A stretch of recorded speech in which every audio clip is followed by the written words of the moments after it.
ಸದ್ಗುರು, ನೀವು ಕಥೆಗಳ ಬಗ್ಗೆ ಮಾತಾಡ್ತಿದ್ರಿ. ಮತ್ತು ನಾವು ದೊಡ್ಡವರಾಗ್ತಿದ್ದಾಗ ನಮ್ಮ ತಂದೆ ತಾಯಿ, ಅಜ್ಜಿ ತಾತಂದಿರು ಅಥವಾ ಸ್ನೇಹಿತರು ಅಂದರೆ ದೊಡ್ಡವರಿಂದ ಕೇಳೋಕೆ ಅತ್ಯಂತ ಹೆಚ್ಚು ಇಷ್ಟಪಡ್ತಿದ್ದ ಕಥೆಗಳಂದರೆ ದೆವ್ವ ಭೂತದ ಕಥೆಗಳು ಅಂತ ಒಪ್ಕೊಂಡ್ವಿ. ನಾವು ಚಿಕ್ಕ ಮಕ್ಕಳಾಗಿದ್ದಾಗ ಭಯ ಪಟ್ಕೋತಿದ್ರು, ದೆವ್ವ ಭೂತದ ಕತೆ ಕೇಳೋಕೆ ಇಷ್ಟಪಡ್ತಿದ್ವಿ. ಬೇರೆಲ್ಲ ಕಥೆಗಳಿಗೆ ಹೋಲಿಸಿದ್ರೆ ಅದು ಮಕ್ಕಳಿಗೆ ಬಹಳ ಮೆಚ್ಚುಗೆ ಆಗುವಂಥ ಕಥೆಗಳು. ನಿಮ್ಮ ಹತ್ರ ಯಾವುದಾದ್ರೂ ದೆವ್ವ ಭೂತದ ಕತೆ ಇದೆಯಾ? ನೀವು ಬೆಟ್ಟಗಳಲ್ಲಿ ಪಯಣಿಸಿದ ದಿನಗಳಿಂದ?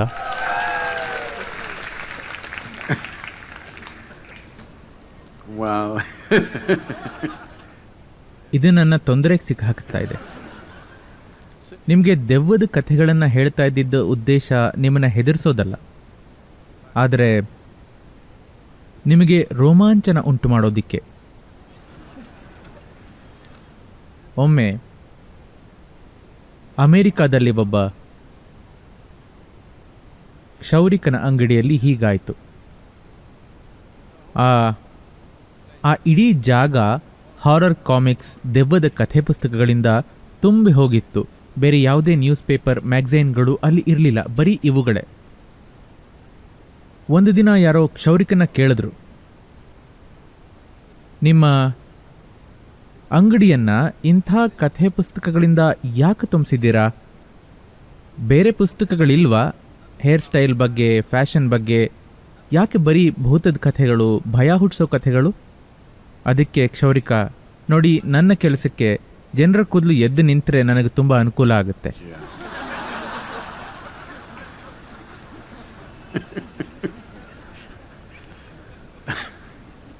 ಹೀಗೆ ನಿಮಗೆ ಅವನ್ನ ಹೇಳ್ತಾ ಇದ್ದಿದ್ದು ನಿಮಗೆ ರೋಮಾಂಚನ ಆಗಲಿ ಅಂತ, ಭಯ ಆಗಲಿ ಅಂತ ಅಲ್ಲ. ಇದು ನನ್ನಲ್ಲಿ ಎಂಥ ಆಸಕ್ತಿನ ಕೆರಳಿಸಿತ್ತು ಅಂದರೆ, ಮೈಸೂರಿನಲ್ಲಿ ಒಬ್ಬ ವ್ಯಕ್ತಿ ಇದ್ದರು. ಅವರು ಮೈಸೂರು ನಗರ ಪಾಲಿಕೆಯಲ್ಲಿ ಏನೋ ಅಧಿಕಾರಿಯಾಗೂ ಕೆಲಸ ಮಾಡ್ತಾಯಿದ್ರು. ಆದರೆ ಭೂತ ಬಿಡಿಸೋರು, ಮಂತ್ರವಾದಿ ಅಂತೆಲ್ಲ ಹೆಸರು ಮಾಡಿದರು. ನಾನು ಇಂತಹವಕ್ಕಾಗಿ ಯಾವಾಗಲೂ ಹುಡುಕ್ತಾ ಇದ್ದೆ. ಹಾಗಾಗಿ ನಂಗೆ ಯಾರೋ ಹೇಳಿದ್ರು, ಈ ವ್ಯಕ್ತಿ ಭೂತಗಳನ್ನು ಬಾಟಲ್ನಲ್ಲಿ ಹಿಡಿದು ಅವುಗಳನ್ನು ಒಂದು ಜಾಗದಲ್ಲಿ, ಅವನ್ನ ಗುಡಿನೋ ಕಾರ್ಯಾಗಾರನೋ ಅಥವಾ ಇನ್ನೇನೋ ಅನ್ನಿ ಅಲ್ಲಿ ಇಟ್ಟಿದ್ದಾನೆ ಅಂತ. ನನಗೆ ಅಲ್ಲಿಗೆ ಹೋಗಬೇಕು. ಆದರೆ ಅವರು ಮೊದಲಿಗೆ ಒಪ್ಪಲಿಲ್ಲ, ಆದರೆ ನಾನು ಪಟ್ಟು ಬಿಡಲಿಲ್ಲ. ಆಮೇಲೆ ನನ್ನ ಒಳಗೆ ಕರ್ಕೊಂಡು ಹೋಗಿ ಹಲವಾರು ಬಾಟಲ್ಗಳನ್ನ ತೋರಿಸಿ, ಇದರಲ್ಲಿ ಈ ಭೂತ ಇದೆ, ಇದು ಹೆಣ್ಣು, ಇದು ಗಂಡಸು. ನನಗೆ ಏನೂ ಕಾಣಿಸ್ಲಿಲ್ಲ. ನನಗೆ ಕಾಣಿಸಿದ್ದು ಬೆರಡೆ ಹಾಕಿದ್ದ ಖಾಲಿ ಬಾಟಲ್ ಮಾತ್ರ. ಅವರನ್ನ ಚೆನ್ನಾಗಿ ಮಾತಾಡಿಸ್ತಾ ಇದ್ದೆ, ಒಂದು ಬಾಟಲ್ನ ಕದಿಯೋಣ ಅಂತ. ನನಗೆ ನಿಜವಾಗ್ಲೂ ದೆವ್ವನ ನೋಡಬೇಕಿತ್ತು. ಯಾಕೆಂದರೆ ನಾನು ಏನೆಲ್ಲ ಕೇಳಿದ್ದೆ, ನಂಬೋದಕ್ಕೆ ಆಗದೇ ಇರುವಂತಹ ಕಥೆಗಳನ್ನು ಕೇಳಿದ್ದೆ. ಅದು ನನ್ನ ಕುತೂಹಲನ ಹೆಚ್ಚು ಹೆಚ್ಚು ಮಾಡ್ತೇ ಹೊರತು ನನಗೆ ರೋಮಾಂಚನ ಅಥವಾ ಭಯ ಆಗಲಿಲ್ಲ. ಕುತೂಹಲ ಕೆರಳ್ತಾ ಹೋಯಿತು. ದೆವ್ವ ನೋಡಬೇಕು ಅಂತ ನಾನು ತಿಂಗಳಾನುಗಟ್ಟಲೆ ನಿರಂತರವಾಗಿ ರಾತ್ರಿಯ ಹೊತ್ತಿನಲ್ಲಿ ಸ್ಮಶಾನದಲ್ಲಿರ್ತಿದ್ದೆ. ಜನ ಬರೋರು, ಶವ ಸುಡೋರು. ಕಟ್ಟಿಗೆ ಹಾಕಿ ಶವ ಸುಟ್ಟಾಗ ಅದು 4-5-6 ಗಂಟೆಗಳ ಕಾಲ ಉರಿಯುತ್ತೆ. ಜನ ಅಲ್ಲಿ 1-1.5 ಗಂಟೆ ಇರ್ತಿದ್ರು. ಮತ್ತೆ ಬೇರೆ ಕೆಲಸ ಇರುತ್ತಲ್ವ, ಅತ್ತು ಕರೆದು ಮಾಡಿ ಹೊರಟು ಹೋಗೋರು, ಅದನ್ನು ಸುಡೋವಾಗಲೇ. ಸಾಮಾನ್ಯವಾಗಿ ಏನಾಗುತ್ತೆ ಅಂತಂದರೆ, ಶವ ಸುಡ್ತಿದ್ದಾಗ ನೋಡಿ, ಎಲ್ಲದರಲ್ಲೂ ಎಲ್ಲ ವಿಷಯದಲ್ಲೂ ಹಣ ಉಳಿತಾಯ ಮಾಡೋದು ಇದ್ದೇ ಇರುತ್ತೆ. ಜಾಸ್ತಿ ಹೊತ್ತು ಉರಿಯೋಷ್ಟು ಕಟ್ಟಿಗೆ ಹಾಕಿಲ್ಲ ಅಂದರೆ ಹೊರಭಾಗ ಸುಟ್ಟ ಮೇಲೆ ನೋಡಿ, ಕುತ್ತಿಗೆ ತುಂಬ ಸಣ್ಣ ಭಾಗ ಅದು ಸುಟ್ಟ ಮೇಲೆ, ಬೆನ್ನು ಮೂಳೆ ಸುಟ್ಟ ಮೇಲೆ ಉರಿತಿರೋ ತಲೆ ಬುರುಡೆ ಉರುಳು ಹೋಗುತ್ತೆ, ಡುಡ್ಡು ಅಂತ. ನಾನು ಕೋಲ್ ತಗೊಂಡು ಅದನ್ನು ಎತ್ತಿ ವಾಪಸ್ ಹಾಕಿ ಕಾಯ್ತಾ ಇದ್ದೆ. ಎಲ್ಲಿ ಹಾಳಾದ ದೆವ್ವ ಪತ್ತೆನೇ ಇಲ್ಲ. ತಿಂಗಳಾನುಗಟ್ಲೆ ಅಲ್ಲಿ ಕೂತೆ, ಯಾವ ಭೂತಾನೂ ಬರಲಿಲ್ಲ. ಯಾರೋ ಆ ಹುಣಸೆ ಮರಕ್ಕೆ ಮೊಳೆ ಹೊಡಿ, ಆಗ ಬರುತ್ತೆ ಅಂತ ಅಂದರು. ಆ ಮರಕ್ಕೆ ಮೊಳೆ ಹೊಡೆದಿದ್ದು, ಏನೂ ಬರಲಿಲ್ಲ. ಯಾರೋ ಈ ಮನೆಯಲ್ಲಿ ದೆವ್ವ ಇದೆ ಅಂತ ಅಂದರು. ನಾನು ಅವರನ್ನು ಬೇಡ್ತಿದ್ದೆ, ಈ ಮನೆಯಲ್ಲಿ ಮಲ್ಕೊಳ್ಳೋದಕ್ಕೆ ಬಿಡಿ, ದೆವ್ವ ಬರ್ತಾ ನೋಡಬೇಕು ಅಂತ. ಏನೂ ಆಗಲಿಲ್ಲ. ಹಾಗಾಗಿ ಈ ವ್ಯಕ್ತಿ ದೆವ್ವ ಬಾಟಲ್ನಲ್ಲಿದೆ ಅಂದಾಗ ನನಗೆ ಒಂದು ಬಾಟಲ್ ಕದಿಬೇಕಿತ್ತು. ಆದರೆ ಅವರು ತಮ್ಮ ಬಾಟಲ್ಗಳ ಬಗ್ಗೆ ಬಹಳ ಜೋಪಾನವಾಗಿದ್ದರು. ಅದರಿಂದ ಏನೂ ಹೊರಬರೋದನ್ನು ನಾನು ನೋಡಲಿಲ್ಲ. ಆದರೆ ಅವರು ಒಂದು ವಿಷಯ ತೋರಿಸಿದ್ರು. ಅಕ್ಕಿ ಹಿಟ್ಟಿನಲ್ಲಿ ಒಂದು ದೊಡ್ಡ ವಿನ್ಯಾಸ ಬಿಡಿಸಿದ್ರು. ಇದರ 5 ಮೂಲೆಗಳಲ್ಲಿ ಒಂದೊಂದು ಮೊಟ್ಟೆ ಇಟ್ಟರು. ಆಮೇಲೆ ಅವರು ಏನೇನೋ ಮಾಡಿ ಪೂಫ್ ಚಪ್ಪಾಳೆ ತಟ್ಟಿದ್ರು. 5 ಮೊಟ್ಟೆಗಳು ಒಡೆದು ಹೋದ್ವು ನನ್ನ ಕಣ್ಣೆದುರುಗೇನೆ. ನಾನು ಏನೋ ಇರಬೇಕು ಅಂದ್ಕೊಂಡೆ. ಅದು ದೆವ್ವಾನೋ ಅಥವಾ ಬೇರೆ ಏನೋ ಗೊತ್ತಿಲ್ಲ. ಆದರೆ ಖಂಡಿತವಾಗ್ಲೂ ಅವರು ಮೊಟ್ಟೆಗಳ ಹತ್ತಿರ ಹೋಗಲಿಲ್ಲ. ದೂರ ನಿಂತು 5 ಮೊಟ್ಟೆ ಒಡೆದ್ವು. ಇದು ನನ್ನ ತಲೆಯಲ್ಲಿ ಓಡ್ತಾ ಇತ್ತು. ನಮ್ಮ ಮನೆ ಹಿತ್ತಲಿನಲ್ಲಿ ಅಲ್ಲಿ ಇಲ್ಲಿ ನೋಡ್ತಾ ಓಡಾಡ್ತಾ ಇದ್ದೆ. ಮರದಲ್ಲಿ ಬಿಟ್ಟಿದ್ದ ಸೀಬೆ ಹಣ್ಣನ್ನು ನೋಡಿದೆ. ಸೀಬೆ ಹಣ್ಣು. ಆ ಹಣ್ಣನ್ನು ನೋಡಿ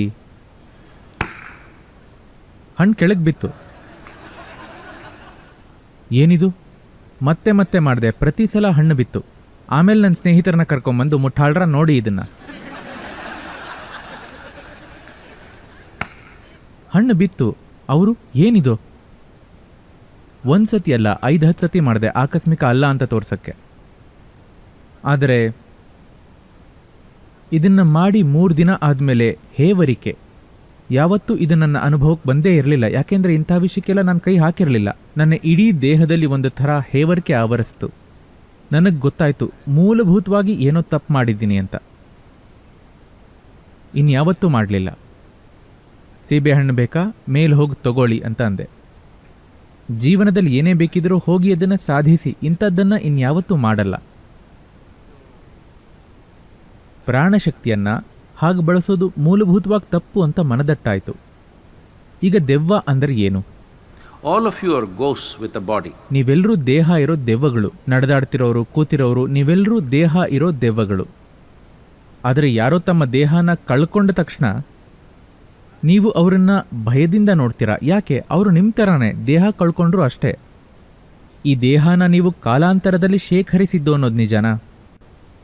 ಒಂದು ವೇಳೆ ನೀವು ತಿನ್ನೋದರ ಮೇಲೆ ನಿಯಂತ್ರಣ ಕಳ್ಕೊಂಡು ದಡೂತಿಯಾದ್ರಿ ಅಂದ್ಕೊಳ್ಳೋಣ. ಆಮೇಲೆ ಯೋಗ ಶಿಬಿರಕ್ಕೆ ಬಂದು ಇನ್ನೇನೋ ಮಾಡಿ ನಿಧಾನವಾಗಿ ನಿಮ್ಮ ಗಾತ್ರವನ್ನು ಅರ್ಧಕ್ಕೆ ಇಳಿಸಿದ್ರಿ. ಆ ಇನ್ನರ್ಧ ದೆವ್ವ ಆಗಿದೆ ಅಂತ ಅರ್ಥನಾ? ಹಲೋ? ಅಂದಮೇಲೆ ಯಾರೋ ದೇಹನ ಕಳ್ಕೊಂಡ್ರೆ ಭೂಮಿಯಿಂದ ತಗೊಂಡಿದ್ದ 50-60 kgನ ಅವರು ವಾಪಸ್ ಹಾಕಿದರೆ ಅದು ದೆವ್ವನಾ? ಹಾಗಂದ್ರೆ ನೀವು ಕೂಡ ದೇಹ ಇರೋ ಒಂದು ದೆವ್ವ ಅಲ್ವಾ? ಜೀವನದ ಈ ಅಸಹಜವಾದ ದೃಷ್ಟಿಕೋನ ಯಾರೋ ದೇಹನ ಕಳ್ಕೊಂಡ ಮಾತ್ರಕ್ಕೆ ಅವರು ಕೆಟ್ಟವರು, ಭಯ ಹುಟ್ಟಿಸೋವಂಥವ್ರಾಗ್ತಾರೆ ಅನ್ನೋದು ಜೀವನದ ಅಸಹಜವಾದ ದೃಷ್ಟಿಕೋನ. ಜೀವನದ ಸ್ವರೂಪ ಎಂಥದ್ದು ಅಂದರೆ, ಈಗ ನೀವು ಇದನ್ನು ಗಮನಿಸಬೇಕು. ಬೌದ್ಧಿಕವಾಗಿ ಅಲ್ಲ, ಅನುಭವಾತ್ಮಕವಾಗಿ. ನೀವೆಲ್ಲರೂ ಉಸಿರಾಡ್ತಿದ್ದೀರಾ ಅಲ್ವಾ? ಹಲೋ, ಚೆಕ್ ಮಾಡ್ತಾ ಇದ್ದೀನಿ. ಹಲೋ, ಉಸಿರಾಡ್ತಿದ್ದೀರಿ. ನೀವು ಉಸಿರಾಡ್ತಿದ್ರೆ ಇದನ್ನು ನಾವು ಕಟ್ಟಡ ಅಂದ್ಕೊಳ್ಳೋಣ. ಈಗ ನಾವು ಪ್ರಾಂಗಣದ ಒಳಗೆ ಇದ್ದೀವಿ. ಇಲ್ಲಿರೋ ಜೀವನ ನೀವು ಉಸಿರಾಡ್ತಿದ್ದೀರಾ. ನೀವು ಗಾಳಿ ಅನ್ನಬಹುದು, ಆದರೆ ವಾಸ್ತವದಲ್ಲಿ ಅದು ಜೀವ. ಯಾಕೆಂದರೆ ಅದನ್ನು ತೆಗೆದುಬಿಟ್ರೆ ಇದು ಕೊನೆಯಾಗುತ್ತೆ. ಹೌದಾ? ನಿಮ್ಮ ಪ್ರಾಣ ಹೋಗುತ್ತೆ. ಈ ಕೊಡುಕೊಳ್ಳುವಿಕೆಯಲ್ಲೇ ಜೀವನ ನಡೀತಿರೋದು ಅಲ್ವಾ? ಇದು ಬರೀ ಗಾಳಿ, ಆಮ್ಲಜನಕ, ಇದು ಅದು ಅಲ್ಲ. ಇದೊಂದು ಜೀವಂತ ವಿಶ್ವ. ನೀವು ಒಂದು ಸಣ್ಣ ಗುಳ್ಳೆ ಥರ. ನೀವೊಂದಿಷ್ಟು ಜೀವನ ಬಾಚಿಕೊಂಡ್ರಿ. ನೀವು ಸಣ್ಣವರಾಗಿದ್ದಾಗ ಸೋಪಿನ ಗುಳ್ಳೆಗಳನ್ನಾದರೂ ಓದಿದ್ದೀರಾ?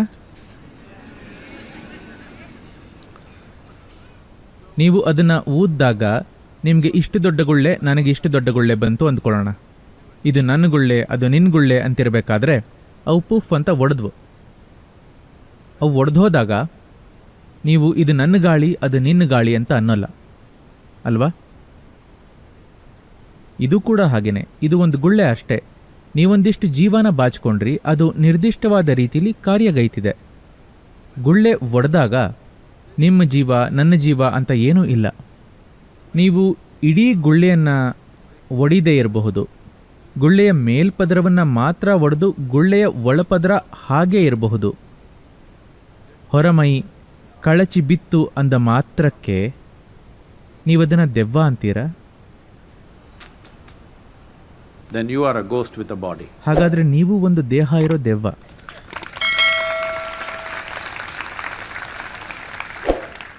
ಲೇಟೆಸ್ಟ್ ಹಾಗೂ ಇಂಟ್ರೆಸ್ಟಿಂಗ್ ಸುದ್ದಿಗಳಿಗಾಗಿ ಬಾಸ್ ಟಿವಿ ಕನ್ನಡ ಚಾನೆಲ್ನ ಸಬ್ಸ್ಕ್ರೈಬ್ ಮಾಡಿ. ಹಾಗೆಯೇ ಬೆಲ್ ಐಕಾನ್ ಪ್ರೆಸ್ ಮಾಡಿ. ಇದರ ಜೊತೆಗೆ ಫೇಸ್ಬುಕ್, ಇನ್ಸ್ಟಾಗ್ರಾಮ್, ಎಕ್ಸ್ನಲ್ಲೂ ಮಿಸ್ ಮಾಡದೆ ಫಾಲೋ ಮಾಡಿ.